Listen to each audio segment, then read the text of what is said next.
Dear student, myself from Vidyasagar coaching classes, Vardha. Now in science 2 we have started with the heredity and evolution. So in last time we have studied about the Darwin theory of natural selection. तो Darwin theory of natural selection में हमने कुछ चीज़ें पढ़ी थी, जैसे कि natural selection, survival of fittest. Okay, so this is under the Darwin's theory. तो एक बार हम ओवरलुक करेंगे, फिर डार्विन्स थ्योरी और लैमार्किज्म, इन दोनों को हम कंपेयर करेंगे. तो डार्विन थ्योरी जो है वो साइंटिस्ट डार्विन ने दी थी. अपनी बुक में इन्होंने उसका जिक्र किया है, that is called the origin of species. और लैमार्किज्म ये लैमार्क नाम के साइंटिस्ट ने थ्योरी दी थी, तो उसे कहा गया Lamarckism. Okay, so Charles Darwin had collected innumerable specimens of plants and animals, and depending upon the observation of those specimens, he published the theory of natural selection in the book that is called The Origin of Species. तो Darwin की theory का नाम था theory of natural selection. इसे आप underline करिए, ये आपके फिलिंग द ब्लैंक्स में आ सकता है. और जो बुक थी उसका नाम है origin of species. Now, while explaining the concept, Darwin says that all the organisms reproduce profitably. Okay? तो डार्विन के हिसाब से ये कंसेप्ट है कि हर ऑर्गेनिज्म का रिप्रोडक्शन जो होगा वो इस तरीके से होगा कि उसके कुछ स्पीसीज, कुछ ऑफस्प्रिंग अगर ख़त्म भी हो गए तो वो अपने उस स्पीसीज को ज़िंदा रख पाएगा. Okay, that is called a profitably. Means जो रिप्रोडक्शन रेट रहेगा वो ज़्यादा रहेगा, बट सर्वाइवल रेट डिपेंड करेगा उसके एग्जिस्टेंस के ऊपर में.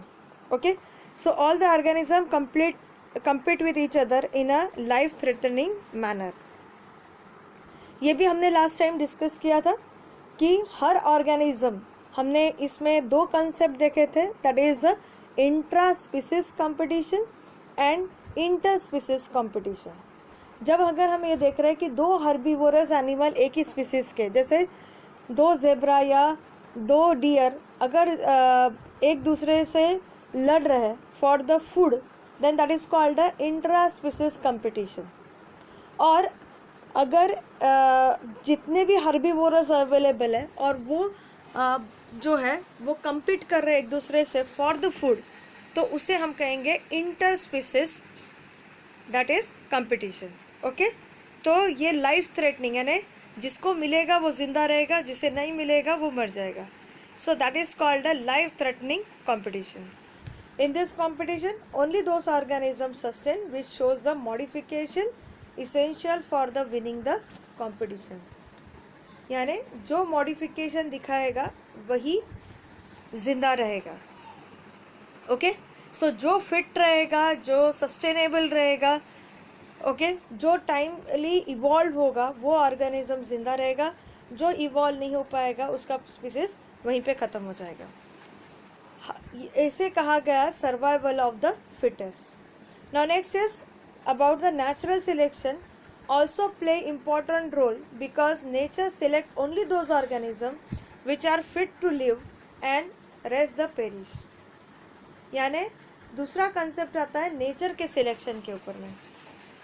जो नेचर सिलेक्ट करेगा, जिसे नेचर सिलेक्ट करेगा वो सरवाइव करेगा. ओके, इसके लिए ये स्लाइड होने के बाद में मैं आपको इसका एक एग्जांपल देती हूँ. Okay, how the nature select the organism. Then Darwin's theory of natural selection was widely accepted for long duration. However, some objections were raised against this theory, and some of the main objections were: first, natural selection is not only factor responsible for the evolution. यानी इस concept का meaning है कि सिर्फ natural selection ही एक theory नहीं है जिसके कारण इवोल्यूशन हुआ है. दूसरा, Darwin did not mention any explanation about the useful and useless modification. यानी डार्विन की थ्योरी में कहीं पे भी ये कंसेप्ट नहीं था कि यूजफुल मॉडिफिकेशन किस कारण से हुए हैं, यूजलेस मॉडिफिकेशन किस कारण से हुए. तो ये कंसेप्ट डार्विन थ्योरी में नहीं था. Then there is no explanation about slow changes and abrupt changes. Now next we are studying about the concept of natural selection. तो natural selection में आप यहाँ देखिए बहुत ब्यूटीफुल एग्जाम्पल है जो डार्विन ने प्लेस किया था. यहाँ पे ये जो हमें दिखाई दे रहा है दिस आर कॉल्ड मॉथ. ठीक है, ये हमें दिखाई दे रहा है वाइट कलर का मॉथ और ये है ब्लैक कलर का मॉथ. ओके, जब जो प्लांट्स है वो नॉन पोल्यूटेड एटमॉस्फेयर में रहते हैं तो आप इस प्लांट के ऊपर में ये जो वाइट कलर का पोर्शन दिखाई दे रहा है ये देख रहे हैं, that is called a lichen. इसे क्या कहते हैं? लाइकेन कहते हैं. ओके, तो lichen is a indicator of pollution. यानी अगर जहाँ पे लाइकेन डेवलप हो रहा है तो इसका मतलब है कि वो एरिया नॉन पोल्यूटेड है, और जहाँ पे लाइकेन नहीं है तो आप समझ लीजिए कि वो एरिया पोल्यूटेड है. ओके, तो that is the indicator of pollution. अगर हमारे सिटी में ज़्यादा लाइकेन दिखाई दे रहा है तो इसका मतलब है कि हमारे सिटी में पोल्यूशन कम है, और अगर हमें लाइकेन कम दिखाई दे रहा है या नहीं के बराबर है then pollution is more. Now see here, आप देखिए ये प्लांट के बार्क के ऊपर में दो टाइप के मॉथ्स हैं. ठीक है, अगर आप थोड़ा सा मोबाइल दूर ले जाके देखेंगे तो आपको सिर्फ ब्लैक कलर मॉथ ज़्यादा प्रोमिनेंट दिखाई देंगे, जबकि वाइट कलर मॉथ आपको ज़्यादा प्रोमिनेंटली नहीं दिखाई देंगे. थोड़ा मोबाइल अपने आँखों से दूर लेके जाइए. यू विल सी दैट कि ब्लैक कलर मॉथ ज़्यादा प्रोमिनेंट है, वाइट कलर मॉथ ज़्यादा प्रोमिनेंट नहीं है. यानी आप सोचिए कि जब जब नेचुरल एनवायरनमेंट है तो उस समय वाइट और ब्लैक की अगर इक्वल प्रोपोर्शन है, बट जो बर्ड्स है, जो प्रेडेटर्स है, जो इस मॉथ पे फीड करते हैं, जब वो दूर से आएंगे तो उसे सिर्फ ब्लैक कलर दिखाई देगा, वाइट कलर नहीं दिखाई देगा. तो वो ब्लैक कलर मॉथ के ऊपर में फीड करेंगे, जिस वजह से ब्लैक कलर मॉथ जो है उनका नंबर कम हो जाएगा. ओके, और वाइट कलर मॉथ का नंबर बढ़ जाएगा. Okay, so that was a phenomena occur in area जहाँ पे इंडस्ट्रियलाइजेशन नहीं है, पूरा प्योर एटमॉस्फेयर है, नेचुरल एटमॉस्फेयर है. फिर क्या हुआ, थोड़े दिनों बाद इस एरिया में इंडस्ट्रियलाइजेशन हुआ और इंडस्ट्री के पॉल्यूशन की वजह से ये जो लाइकेन था, ये लाइकेन जो है वो निकल गया. ठीक है, वो जो बार्क है उसका कोटिंग ब्लैक हो गया. अब अपोजिट हो गया, अब वाइट कलर के मॉथ जो थे वो प्रोमिनेंटली दिखाई दे रहे थे, ब्लैक कलर के मॉथ प्रोमिनेंटली नहीं दिखाई दे रहे थे. तो अब ऐसे एरिया में क्या हो गया, जो प्रेडिटर्स है, जो बर्ड्स है, उन्होंने वाइट मॉथ को खाना चालू किया इंस्टेड ऑफ ब्लैक. नाउ जो पहले वाइट मॉथ की तादाद ज़्यादा थी, अब ब्लैक मॉथ की तादाद बढ़ गई. Okay, so this is a best example of natural selection. यानी नेचर में चेंजेस हुए और उसके हिसाब से कौन से मॉथ का परसेंटेज बढ़ जाएगा, that is dependent. Okay, and this theory is called a theory of natural selection which is given by Darwin's. तो इसी थ्योरी को अपोज हुआ कि सारे के सारे जो एग्जाम्पल है that is not based on the theory of natural selection. Now student, next theory was Lamarckism. ठीक है, लेमार्क जो साइंटिस्ट हैं उनका पूरा नेम है Jean Baptiste Lamarck. Propose that morphological changes occurring in the living organism are responsible for evolution. तो Lamarck के हिसाब से जो एक्सटर्नल चेंजेस हो रहे हैं ऑर्गेनिज्म में वो इवोल्यूशन के लिए रिस्पॉन्सिबल है. But one thing is here कि वो जो एक्सटर्नल चेंजेस हो रहे हैं that should be carried to the next generation. Okay, तो कौन से चेंजेस? एक्सटर्नल चेंजेस, इसको यहाँ पे नाम दिया है morphological changes. So this is also question of your filling the blanks.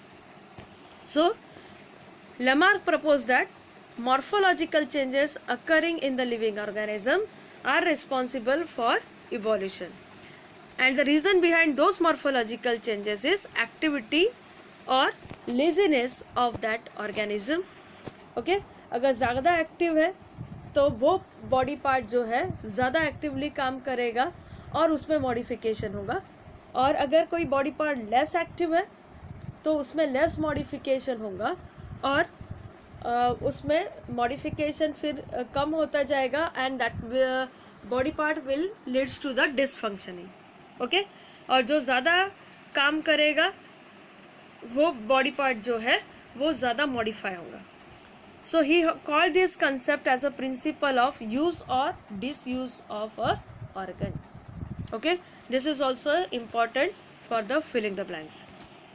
So the concept of Lamarckism was use और डिसयूज ऑफ द ऑर्गन्स. ठीक है, जिसका फंक्शन ज़्यादा रहेगा उसमें मॉडिफिकेशन ज़्यादा रहेंगे और जिसका फंक्शन हमें कम यूज़ करेंगे उसमें हमें डिमिनिशिंग दिखाई देगा. ठीक है, फंक्शन लेस पार्ट होते जाएगा. Further he said that the neck of giraffe was become too long due to the browsing on the leaves of the tall plants by extending their neck for the several generation. So according to Lamarck, okay, the best example he has considered that is the giraffe. उन्होंने एक giraffe का example सबसे best example है जो उन्होंने consider किया. उन्होंने कहा कि द सिचुएशन वॉज देयर जब लैंड के ऊपर का जो फूड मटेरियल था वो कम हो गया. So rest of the herbivorous organism जो थे उन्होंने क्या किया कि लैंड पे जो फूड है उसी के ऊपर में कम्पीट किया, उसी पे वो जिंदा रहे. लेकिन जिराफ ने क्या किया, उन्होंने टॉल ट्री के ऊपर में फीड करना स्टार्ट किया क्योंकि वहाँ पे कंपटीशन कम था. ओके, तो उन्होंने वो टॉल ट्री के जो लीव्स है उस पर फीड करना स्टार्ट किया, उसके फ्रूट पे फीड करना स्टार्ट किया. And after that the giraffe started feeding on this tall trees only. सिर्फ उसी पे वो फीड करना स्टार्ट कर दिया. तो इस वजह से नेचर ने उसका साथ दिया, उसमें मॉर्फोलॉजिकल चेंजेस आए और उसका नेक का हाइट बढ़ा. एक बार बढ़ा, फिर नेक्स्ट जनरेशन में और बढ़ा, फिर नेक्स्ट जनरेशन में और बढ़ते गया. तो अगर हम प्रीवियस जिराफ देखेंगे, एंशियंट जिराफ देखेंगे और उसके कंपैरिजन में अगर हम आज के जिराफ को देखेंगे तो हमें ये डिफरेंस मिलेगा कि the neck height is much more in today's giraffe as compare to the previous one. Okay, so this is the best example which the Lamarck has considered. Okay, next example जो उन्होंने लिया that is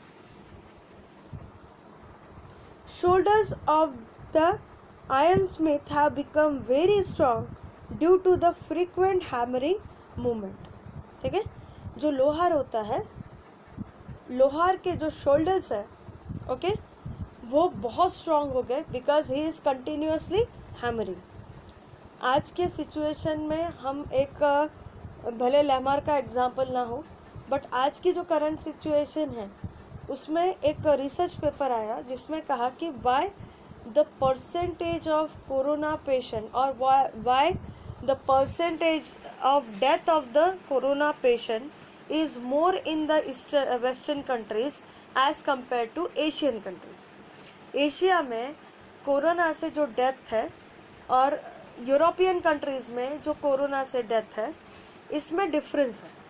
Even if the number of patients in India or Eastern countries are more, but death rate is much more in the Western countries as compared to Asia. ये क्यों है? तो ये भी environmental की वजह से है. बिकॉज इंडिया में जो लोग रहते हैं या एशियन कंट्रीज़ में जो लोग रहते हैं they have to live in the diversified atmospheric condition, इसलिए उनका इम्यून सिस्टम जो है वो स्ट्रॉन्ग है as compare to the western person. India का लाइफस्टाइल वेस्टर्न लाइफस्टाइल में काफ़ी डिफरेंस है और ये जो लाइफस्टाइल हमारे इंडिया में हमने यूज़ किया हुआ है that we have to suffer with the hot summer, hot very cold winter. तो ये जो हमें सफ़र होना पड़ता है इसके वजह से कहीं ना कहीं चेंजिंग एनवायरनमेंट में हमारी इम्यूनिटी जो है वो बढ़ गई है. ठीक है, so that is the reason that the survival rate is more. तो ऐसे ही हमें यहाँ पे एग्जाम्पल मिल रहा है. तो लेमार्क ने जो ऑब्जर्व किया था वो एग्जाम्पल था कि जो लोहार होता है वो क्या काम करता है, इस continuously hammering the iron rods, तो इसकी वजह से उसके जो शोल्डर्स है उसमें टफनेस आया है जो एज़ कम्पेयर टू दूसरे पर्सन के कंपैरिजन में कम है. ओके. फिर एक एग्जांपल है, that is the wing of ostrich. ठीक है, हम देखते हैं कि ऑस्ट्रिच को विंग्स होते हैं. Ostrich is the largest bird. ठीक है. And emu. Okay, emu is African bird. इनके जो विंग्स है they are not use for the flying because body size बढ़ चुका है. ठीक है, वेट बढ़ चुका है. अब वेट बढ़ने से इन ऑर्गेनिज्म ने उड़ने की बजाय चलना ज़्यादा बेटर समझा, और चलने की वजह से they have the speed in the running, but इनको उड़ना नहीं आता है. ओके, तो इस वजह से इनके पैर मजबूत हो गए, ये इनका दौड़ना मजबूत हो गया, लेकिन इनका जो फ्लाइंग कैपेसिटी था वो रिड्यूस हो गया. ठीक है, so this birds has a wings but they are not use for the flying. Then legs of the birds like swan and duck have become useful for swimming due to living in the water. ठीक है, तो स्वान और duck इनके जो legs है definitely जब वो land पे रहेंगे that will help in the walking, लेकिन जब वो पानी में रहेंगे other than the their wings, their legs will also help in the swimming. Okay, next example is of the snake. So snake has lost their legs by modification in their body for burrowing habit. Okay, reptiles में जैसे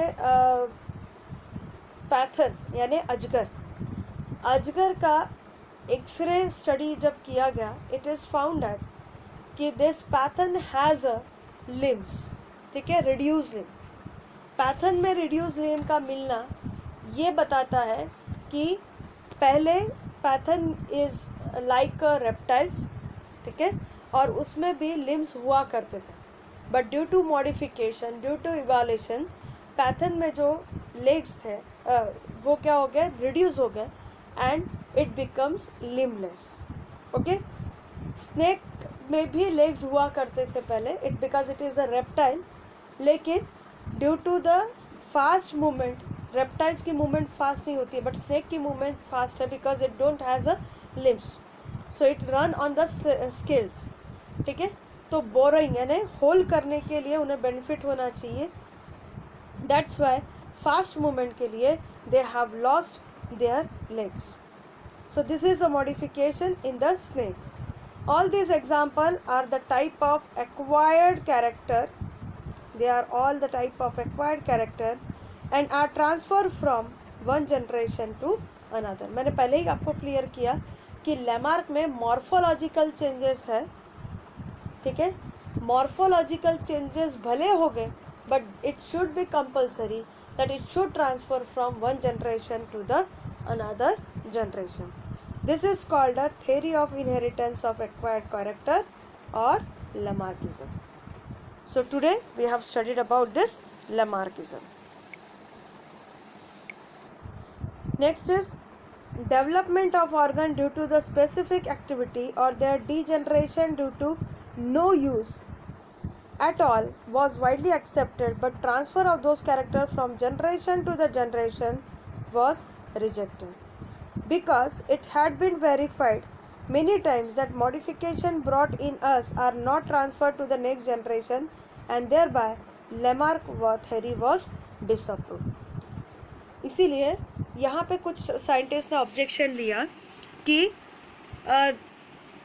for evolution there is a necessary that this morphological changes has to be transferred from one generation to the another. So कुछ scientist के हिसाब से ये compulsion था कि अगर मॉर्फोलॉजिकल चेंजेस को नेक्स्ट जनरेशन में जाना है, ठीक है, तो ही इवोल्यूशन होगा, अदरवाइज नहीं. Okay, so development of organ due to the specific activity और degeneration due to no use of its at all was widely accepted. Okay, but transfer of those character from generation to generation was rejected. ये statement यही कहता है कि transfer of character generation to generation हुआ तो ही ये theory accept होगी, अगर नहीं हुआ तो थ्योरी एक्सेप्ट नहीं होगी। और इसी प्रिंसिपल पे लैमार्क की थ्योरी जो है वो डिसअप्रूव हुई।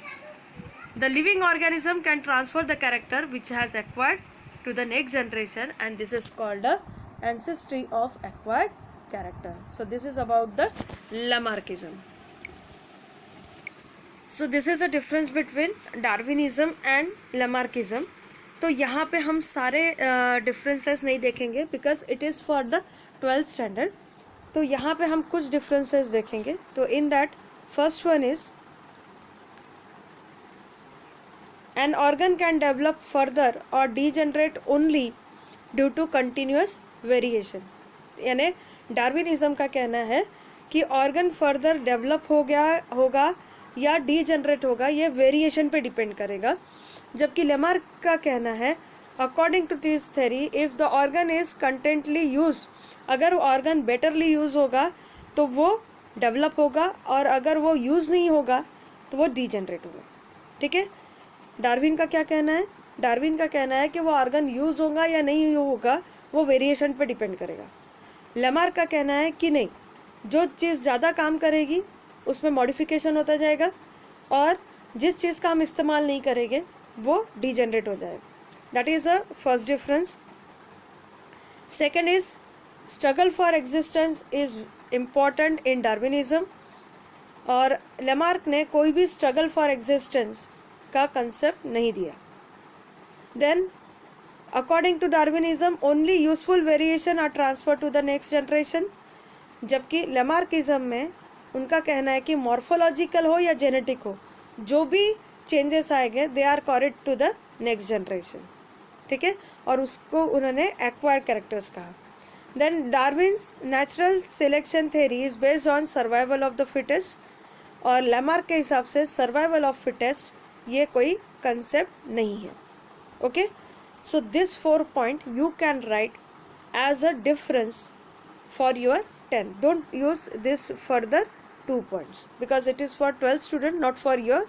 तो ये 4 पॉइंट आप अपने बुक में एंटर कर लीजिए। Okay, about the concept of connecting link. So what is connecting link? जब हम देखते हैं कि जैसे हमने कहते हैं कि पाइसेस से एम्फीबियंस आए, एम्फीबियंस से रेप्टाइल्स आए, रेप्टाइल से मैमल्स, रेप्टाइल से बर्ड्स। तो ये जो कंसेप्ट जो पूरा साइंटिस्ट ने दिया, चाहे वो डार्विन हो या कोई और साइंटिस्ट हो, ये जो कंसेप्ट दिया, इन्होंने ये जो कंसेप्ट दिया वो कहाँ से दिया? एक उन्हें प्रूफ मिला, that proof is in the form of connecting link. So organism referred to as connecting link are those which are structurally intermediate between the different groups. ऐसे ऑर्गेनिज्म जिसमें पहले ग्रुप के भी कैरेक्टरिस्टिक है और बाद के ग्रुप के भी कैरेक्टरिस्टिक है, उसे हम कहेंगे कनेक्टिंग ऑर्गेनिज्म या connecting links. Connecting links can be found among organism that are still living. Okay, तो कुछ फॉसिल्स में हमें कनेक्टिंग लिंक मिलेंगे, या कुछ अभी जिंदा ऑर्गेनिज्म है उसमें हमें कनेक्टिंग लिंक्स मिलेंगे। Okay, so these are the proof कि एक स्पीसीज से दूसरी स्पीसीज जो है वो इवॉल्व हुई है। See here, this is an example of duck billed platypus. Okay, ये डक बिल्ड प्लेटिपस ऐसा ऑर्गेनिज्म है which is acquiring as a connecting link between the reptiles and mammals. It lays the egg like a reptiles but has a hairs and mammary glands like a mammal. तो इसमें कुछ characteristic mammals के हैं और कुछ characteristic reptiles के। तो reptiles जैसा ये एग लेइंग करता है, और मैमल्स के जैसा इसके बॉडी पे हेयर्स है as well as mammary glands are present. Next is Peripatus. ठीक है, पेरीप्लेटस एक ऐसा ऑर्गेनिज्म है जिसके ऊपर में सेगमेंटल नेफ्रिडिया, जो कि किसका कैरेक्टरिस्टिक है? That is a characteristic of Annelida. Okay, at the same time it has a trachea and open circulatory system which is a characteristic of Arthropoda. Okay, तो पेरीप्लेटस में नेफ्रिडिया या parapodia है which is a characteristic of Annelida, and trachea upper circulatory system, it is a characteristic of arthropoda. So it is also acting as a connecting link between the annelida and arthropoda. Now next example is of lungfish. Okay, lungfish नाम सुन के लगता है कि ये किसकी category है, fish की category है, ठीक है, but it has a gills जिसके वो पानी में रेस्पायर कर सकती है, as well as it has a lung जिसकी वजह से वो एयर में भी रेस्पायर कर सकती है. Okay, so this lung fish has a characteristic of a higher organism. So this organism points strongly to the fact that mammals have evolved from the reptiles and amphibia from the fish. Okay, so this is an example of connecting link. So see here in your book also these three example of connecting links are given, that is duckbill platypus which is a connecting link between reptiles and mammals, lungfish which is a connecting link between the fish and amphibians, and periplatus which is a connecting link between the annelida and arthropoda. Okay student, so student, hope you have understand. So today we are going to stop here only. In next lecture we are going to continue with the human evolution. So till then, remain safe at the home, take care of yourself, continue learning, have a nice day.